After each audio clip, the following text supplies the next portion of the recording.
El día de hoy les voy a hablar sobre el The Alert Program.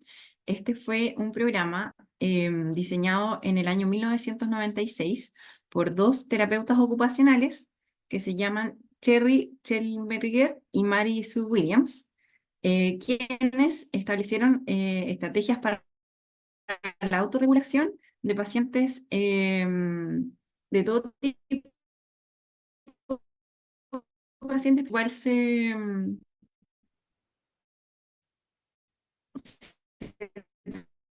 trató de implementar el aprendizaje.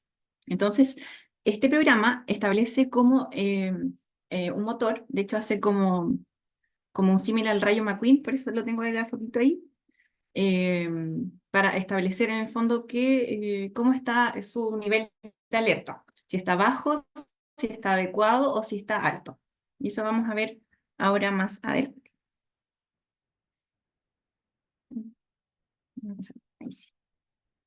Entonces, como hoja de ruta, primero la introducción, la definición, los objetivos del programa, la teoría de la integración sensorial, los fundamentos, las fases, los beneficios, las estrategias de la implementación, los consejos de autorregulación, los estudios de fase 1 y 2, viabilidad y eficacia, un artículo sobre este programa en pacientes con TDAH y finalmente unas conclusiones. Como introducción, puedo decir que The Alert Program ayuda a los niños a comprender principalmente la teoría de la integración sensorial y a gestionar sus niveles de activación, que se llaman Aurosal para cada situación, estando en el colegio, estando en eventos sociales, en su casa. Principalmente se había creado para niños entre 8 y 12 años y ahora ya incluso se puede usar en la etapa preescolar. Se enfoca principalmente a ayudar a los niños a que aprendan a monitorear, mantener y cambiar los niveles de alerta para que estos puedan ser apropiados a cada situación. Y es particularmente útil para aquellos con dificultades de autorregulación, como los niños con TEA, TDAH o ansiedad. Entonces, como definición, como les decía, se publicó este libro en 1996 que se llama ¿Cómo está tu motor? Es una intervención diseñada para ayudar a los niños a comprender y a regular sus niveles de alerta. Su objetivo principal es promover la autorregulación de los comportamientos y emociones, enseñando a los niños a identificar cómo se sienten y a ajustar sus respuestas para estar en el nivel óptimo según cada situación. Entonces, como otro objetivo es enseñar cómo organizar los niveles de activación en relación a la atención y el comportamiento, ayudar a los niños a reconocer y ampliar las estrategias de autorregulación y proporcionar a los adultos un marco de trabajo con vocabulario y actividades para apoyar la autorregulación en los niños, principalmente a los padres, porque es un trabajo tanto en el colegio como en la casa. Entonces, basado en la teoría de la integración sensorial, existen distintas partes del cerebro donde integramos distintas cosas y principalmente hay un nivel de activación que se llama arousal, donde está el estado del sistema nervioso que describe el nivel de alerta en el fondo, y la autorregulación, que es la capacidad de regular este nivel de alerta. Entonces, por ejemplo, el nivel 1 son respuestas que están en el tronco encefálico, son respuestas automáticas del sistema nervioso autónomo como la respiración, la temperatura o el tono. El nivel 2 que está principalmente en el cerebelo, son estrategias conscientes como la coordinación, ojo-mano y la atención selectiva, y el nivel 3 que está ya a nivel de la corteza prefrontal, donde vemos habilidades avanzadas como resolución de problemas, planificación, organización y automonitoreo. Y también obviamente está involucrado el sistema límbico, principalmente en el nivel 2 y 3. Entonces los fundamentos, principalmente que la capacidad de autorregulación es crucial para el desarrollo emocional y académico y social de los niños. Y utiliza esta metáfora del motor para ayudar a los niños a entender sus estados internos. Como les decía, existe un estado de motor bajo, donde hay un estado de energía alerta bajo. El niño puede sentirse cansado, desmotivado o apático. Motor justo o adecuado es un estado óptimo donde el niño está calmado, pero alerta y preparado para aprender y socializar. Y el estado motor alto es un estado de alta excitación o alerta donde el niño puede estar inquieto, ansioso, tener dificultades para concentrarse. Entonces, en todo momento a los niños se les va preguntando cómo se sienten, cómo está su motor y según eso se van adecuando las estrategias para autorregulación. De eso se trata. Entonces, existen tres principales fases de esto. que el primero es como un nivel de conciencia de los niveles de alerta, en el fondo preguntarse cómo está mi motor, identificar las estrategias de regulación, principalmente con estrategias sensoriales, conductuales, y aplicar estas estrategias en diferentes contextos sociales, la casa y el colegio. La fase uno es donde está la identificación de las velocidades del motor. En esta fase, los niños aprenden a identificar y verbalizar sus estados internos usando la metáfora del motor. Se les enseña a reconocer señales físicas y emocionales que indican si su motor está demasiado alto o demasiado bajo o está adecuado. Por ejemplo, describiendo sensaciones físicas, metáforas, señales emocionales o de comportamientos o ejemplos visuales. Esto siempre es guiado y también es bueno hacer un registro diario de cómo está el motor para después hacer una reflexión. En la fase 2 se establecen estrategias para cambiar los niveles de alerta. Los niños, aquí es donde aprenden las estrategias principalmente de autorregulación, que se dividen en distintas categorías. Por ejemplo, movimiento propioceptivo, actividades físicas como saltar, correr o realizar ejercicios suaves para aumentar o disminuir el nivel de alerta.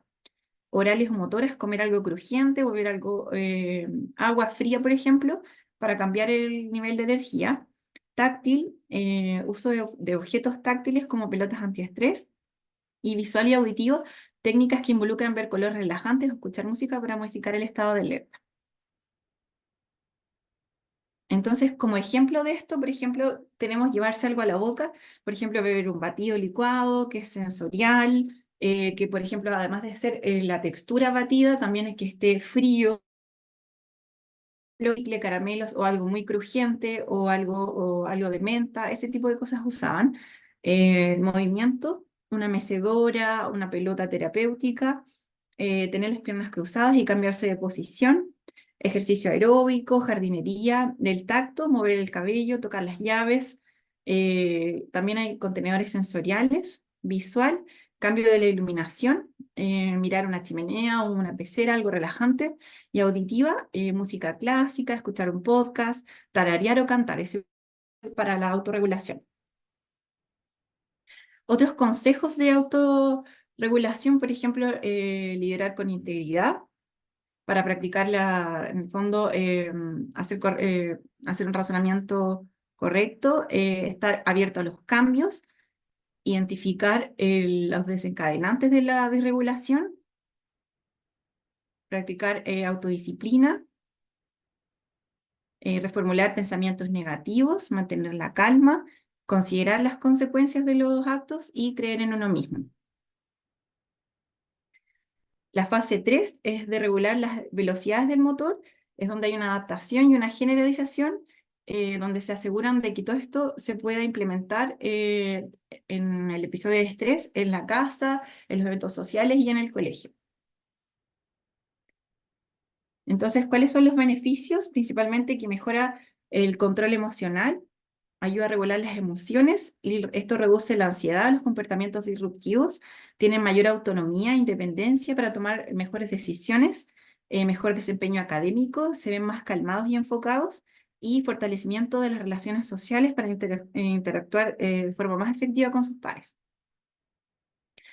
Existen igual distintas actividades que se van realizando en este programa para, en el fondo, para ir autorregulándose, por ejemplo, actividades interactivas, juegos, carreras de obstáculos, manualidades, y también existen como estaciones donde van cambiando distintos, por ejemplo, estímulos sensoriales.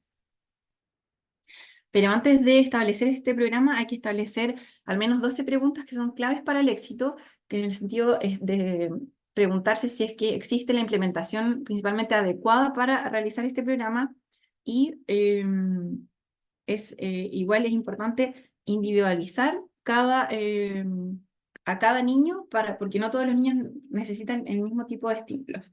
Y lo muy importante también es la participación de los adultos, principalmente de los padres, ya que ellos están en compañía de los pacientes la mayor parte del tiempo y ellos igual tienen que adecuarse y ayudarlos al principio, sobre todo para la autorregulación. Entonces, ¿cuáles son las preguntas claves que se establecieron para poner en marcha este programa? Es cómo vamos a difundir entre los adultos, entre los padres, entre los cercanos de los niños en el fondo, este proyecto, si hay disponibilidad de terapeuta ocupacional en todos los estudios que han hecho con este programa, siempre ha habido terapeuta ocupacional, si se hacen sesiones individuales, grupales y cuántos participantes, cuál es el perfil ideal de cada paciente, qué estrategias sensorio-motoras y técnicas se van a utilizar, qué materiales se van a usar, qué apoyo financiero existe, qué espacio necesario va a haber para las sesiones, cuántas sesiones, por ejemplo, cuáles son las reglas generales de estas, la participación de otros adultos en la vida del niño y apoyos necesarios individuales para cada paciente. Entonces, como decía, principalmente las estrategias de implementación se hacen tanto en el hogar como en la escuela y capacitando a los padres como co-reguladores y en la escuela para promover, en el fondo, eh, que hayan herramientas para ayudar a los estudiantes y también la posibilidad de un rincón de regulación con elementos sensoriales. Entonces, como decía, en un principio este programa se hizo para niños entre 8 y 12 años, sin embargo, con el tiempo se fue adaptando y ahora se puede hacer en niños preescolares con simplificación del lenguaje, eh, que los adultos modelan y guían principalmente el proyecto. Entre niños entre 5 y 7 años se hacen actividades más lúdicas y entre niños de 8 y 12 años ahí se fomenta la autorregulación y el vocabulario en el fondo de siempre preguntarse cómo está su motor. Y también espacios comunitarios adaptados a otros entornos también, por ejemplo, eh, hay programas que han integrado actividades con un ambiente de piscina. Ahora en general está adaptado para todas las edades, para todo tipo de niños y principalmente para los pacientes que tienen disregulación como los TEA, los TDAH y los pacientes con dificultades del aprendizaje. Entonces se hicieron dos estudios. El primer estudio fue en Irlanda en 2019 donde estudiaron a 85 pacientes entre 12 y 13 años y hubieron 4 profesores de 4 escuelas, donde la fase inicial fue liderada por terapeuta ocupacional y apoyo de otros docentes. Se enfocó en la adecuación del contenido y las estrategias de enseñanza y el manejo en el aula. Como resultado, tanto estudiantes como profesores percibieron mejoras en la comprensión del comportamiento y de la autorregulación de los estudiantes con alto nivel de aceptación, especialmente en los pacientes que eran más desafiantes. Y estos resultados hicieron de que hubiera una segunda fase, donde ya los docentes ya estaban mucho más interiorizados con el tema y tenían más herramientas en el fondo para poder ayudar a los niños. La segunda fase fue publicada en el 2022, se realizó el 2021, igual en Nueva Zelanda, donde participaron un total de 28 estudiantes seleccionados en el fondo que tuvieran problemas con autorregulación o dificultades del aprendizaje.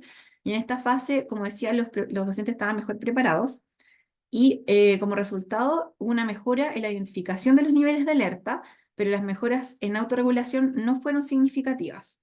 Y hubo un incremento en la frecuencia de uso de estrategias por parte de los profesores. O sea, como ya estaban ya tenía la experiencia en el fondo y había más información al respecto, podían utilizar mejor las estrategias. Lo que sí hubo dificultades para que los padres lo implementaran en la casa principalmente porque a los padres les estresaba como implementarlo todo el tiempo en la casa y por tema de tiempo, como de horario, por las rutinas establecidas que tenían. Esa fue como la principal dificultad. Y como de colaboración hubo buena cooperación de los ministerios, las escuelas y familias y el apoyo individualizado fue eficaz, pero exigente en términos de recursos. Entonces, igual se requirió en la segunda fase mucho más recursos porque se dieron cuenta de que el tratamiento individualizado era súper importante. Entonces, igual se necesitaban distintos recursos, distintos tiempos, distintas salas, etcétera. Como conclusión, tiene un progreso prometedor, pero se necesita más participación familiar, más compromiso en ese sentido para poder que se mantenga en el tiempo, en el fondo.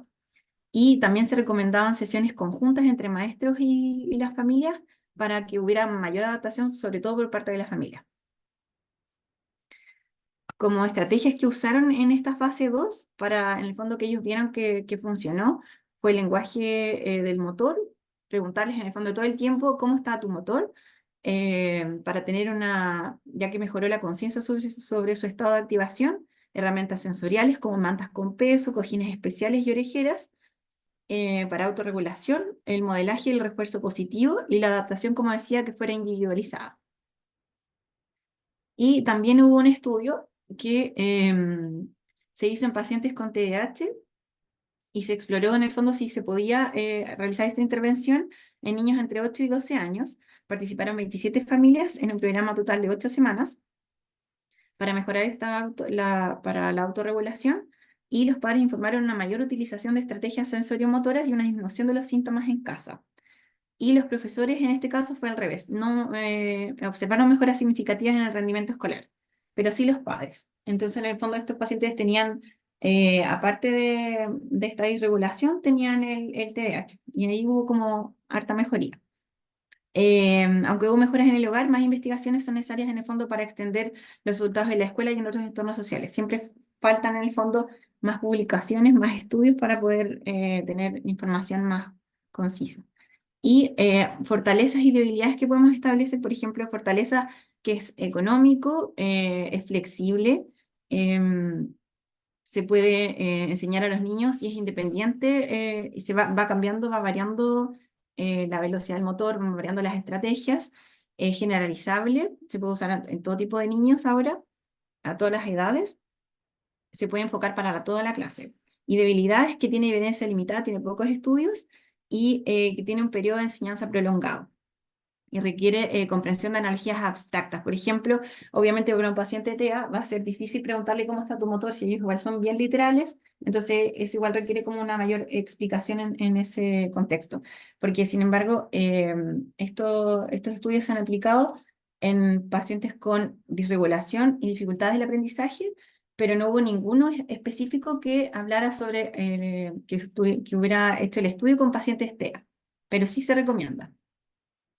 Entonces, como observación, en algunos quizás nunca logren de manera independiente sus propias velocidades del motor.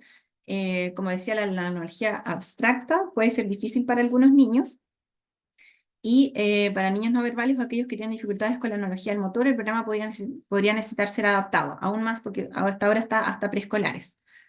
Y como decía, ninguno de los estudios disponibles ha utilizado, lo ha utilizado específicamente en pacientes TEA. Como conclusión, The Alert Program es una herramienta poderosa para el desarrollo de la autorregulación en niños y adolescentes.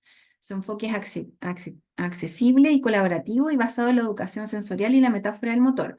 Facilita la comprensión y la práctica de habilidades esenciales para el bienestar emocional y conductual. Y nuestro rol en el fondo es evaluar las necesidades específicas de cada niño y adaptar este programa. Es importante proporcionar un entorno seguro y de apoyo donde el niño pueda experimentar y aprender las estrategias de regulación sin juicio. Y se debe, muy importante, trabajar de manera conjunta con los papás y la escuela para maximizar en el fondo los beneficios del programa. Gracias.